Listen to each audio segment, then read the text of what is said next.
مجھے کچھ قربانیاں بھی آپ ضرور بتائیں کہ کیا ہے جماعت اسلامی کی قربانیاں، کیونکہ قربانیاں ہی میرے حال ہے کسی تحریک کے ساتھ پھر آپ کو کسی ایسی مسند پہ بٹھا دیتی ہیں. جس طرح بنگلہ دیش میں جماعت اسلامی کی قیادت کو جو سینئر رہنما تھے ان کو پابند سلاسل بھی کیا گیا، ان کو پھانسیاں بھی دی گئیں، تختہ دار تھے، لیکن سب تھے اور وہ علیحدگی کے قائل نہیں تھے. یہ ہے، مگر موجودہ حالت میں ہم نے دیکھا ہے حسینہ واجد صاحبہ یہ سارے کام کرتی رہیں اور ان کے خلاف اسٹوڈنٹ تحریک تھی کہ اسٹوڈنٹ تحریک میں جماعت اسلامی تو نہیں تھی.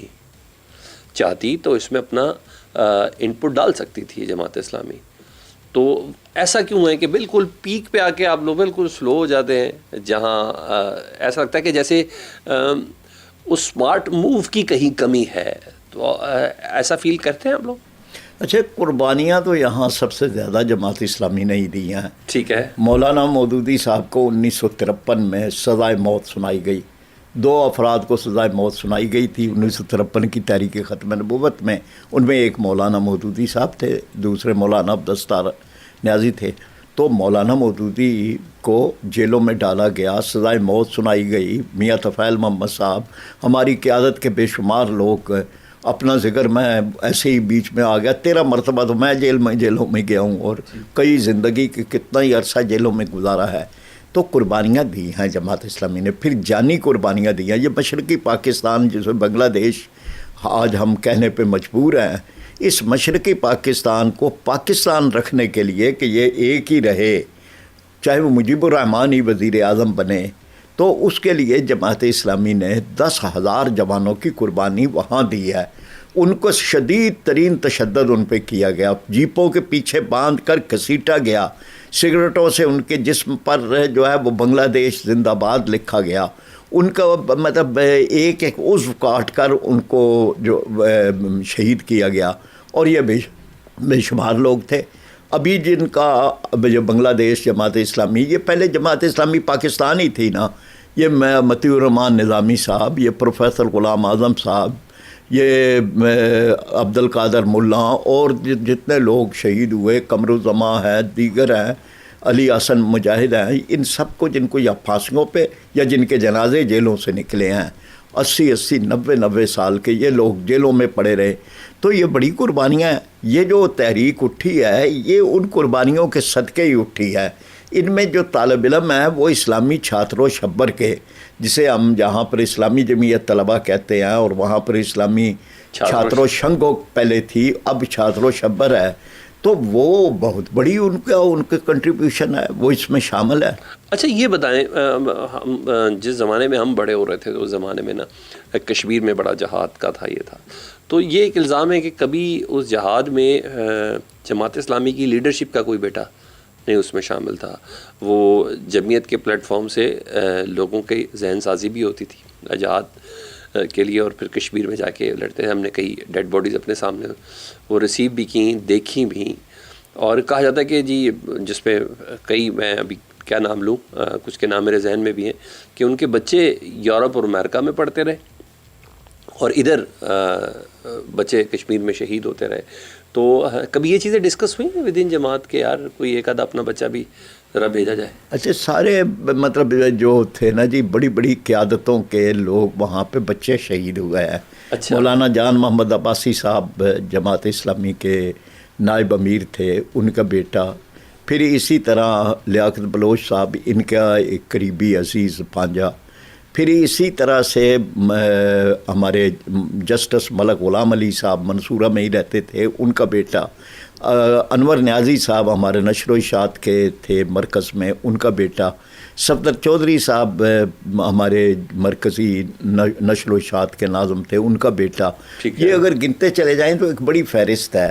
اور یہ کہ یہ بھی بالکل جھوٹ ہے، پروپیگنڈا ہے. امریکہ میں پڑھ رہے ہیں، ایک پوسٹ چلتی ہے جس میں میرا لکھا ہوا ہے. بچے باہر نہیں پڑھے ہوئے؟ نہیں، قاضی صاحب کے بچے یہاں پڑھے ہیں. اچھا، یہاں پڑھے ہیں. قاضی صاحب کے ایسے ہی وہ کر دیا جاتا ہے. قاضی صاحب کی بیٹیاں وہاں پڑھ رہی ہیں. بیٹی یہ سمیہ راحیل قاضی ہے، یہاں ہی پڑھی، یہاں سے انہوں نے PhD کیا. آصف لقمان قاضی ہیں، وہ یہاں ہی پڑھے، یہاں سے ہی انہوں نے کیا. تو کوئی نہیں ہے. یہ چونکہ پراپیگنڈے میں بڑا زور ہے. میں کہہ رہا تھا کہ کوئی شہیدوں میں قاضی حسین احمد صاحب اور منور حسن صاحب تو فیل صاحب کی کوئی بچہ نہیں تھا. خیر آپ نے کہا باقی نہیں, مطلب یہ ہے نا کہ جی یہ تو نہیں ہے کہ جو وہ انہوں نے کوئی بھیجنے میں کثر کی. شہید نہیں ہوئے تو بس یہ تو مطلب اللہ کو قبول ہے. کے دور میں حسن نصر اللہ کو دیکھوں, اسماعیل ہنیہ کو دیکھوں, تو انہوں نے کہا بڑی بڑی نسلیں انہوں نے کر دی ہیں, وہ ایکٹیو نام رہ گئے ان کے. وہاں بھی جو افغانستان کے لوگ تھے یا کشمیر میں, وہاں لیڈروں کے بچے, وہاں کے لیڈروں کے بچے وہ گئے.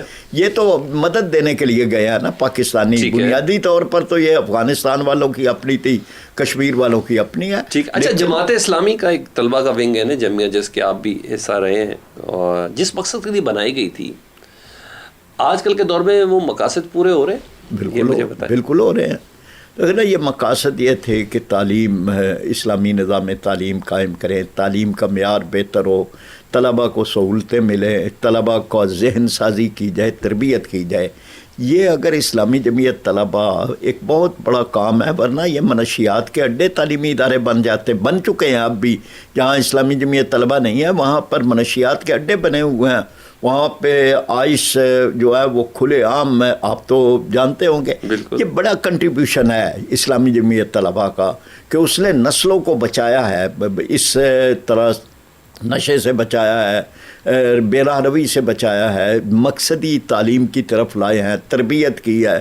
ایک نسل آج اگر کہیں پر کوئی اچھا جج ہے, کہیں پر کوئی اچھا صحافی ہے, کہیں پر کوئی اچھا پارلیمنٹیرین ہے, کہیں پر کوئی ایسا ہے کہ جس سیاستدان کے دامن پر کرپشن کے الزام نہیں ہے, چاہے وہ کسی پارٹی میں ہے, ماضی کے اندر وہ اسلامی جمعیت طلباء کے ساتھ رہا ہے. اچھا, آپ بھی اپنے وقت پہ اسٹوڈنٹ یونین میں کوٹ ڈالتے تھے؟ اگر کوئی بندہ آپ کے اسکول آف تھاٹ سے نہیں کرتا تھا, اس کو پٹائی شٹائی ہو جاتی تھی اس کی؟ نہیں, کیونکہ آج کل تو لگ رہا ہے یہ لڑائی جھگڑے کرتے ہیں, طلباء کو دوسرے اس کو ذرا روک دیتے ہیں, یہ سب چیزیں. آپ بھی سمجھتے ہیں کہ طلباء ونگز کو ختم کر دینا چاہیے, سیاسی ونگ کو طلباء کے, اور باقاعدہ ایک اسٹوڈنٹ یونین کو ذرا تھوڑا سا اس کو سپورٹ کرنا چاہیے؟ ہم تو اسٹوڈنٹ یونین کی بحالی کے حق میں ہیں. میں تو خود اسٹوڈنٹ یونین کا صدر رہا ہوں. سیاسی پلیٹ فارم تو خطرہ ہے, P S F, M S F, Jamiat, ان کو ختم نہیں ہونا چاہیے. یہ بند, جب الیکشن میں حصہ لینا ہے, جب 18 سال کا ووٹر آپ کرتے ہیں تو آپ طلباء کو 18 سال میں ووٹ کا تو حق دے رہے ہیں, سوچ کا حق نہیں دے رہے کہ وہ سوچ سمجھ بھی کرے. تو یہ تو تنظیمیں صرف یہ ہے کہ لا قانونیت نہ کریں, تعلیمی معیار کو برباد نہ کریں. یہ ضروری پابندیاں ہونی چاہیے.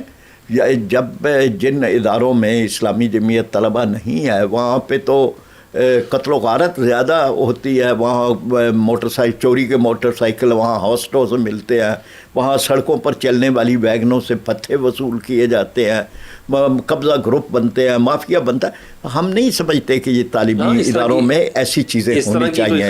لیکن اگر الیکشن ہوتے رہیں گے اسٹوڈنٹ یونین کے تو کوئی یہ نہیں کر سکے گا, ووٹ لینے نہیں یہ کر سکتا کہ وہ مار پٹائی کرے, چاہے وہ اسلامی جمعیت طلبہ ہی ہو. میں نہیں کہتا کہ کوئی واقعہ اگر اسلامی جمعیت طلبہ والے کریں گے وہ بھی غلط ہے, لیکن یہ کہ اگر اسٹوڈنٹ یونین کے الیکشن ہوتے رہیں تو اس طرح کے واقعات نہیں ہوں گے. اس لیے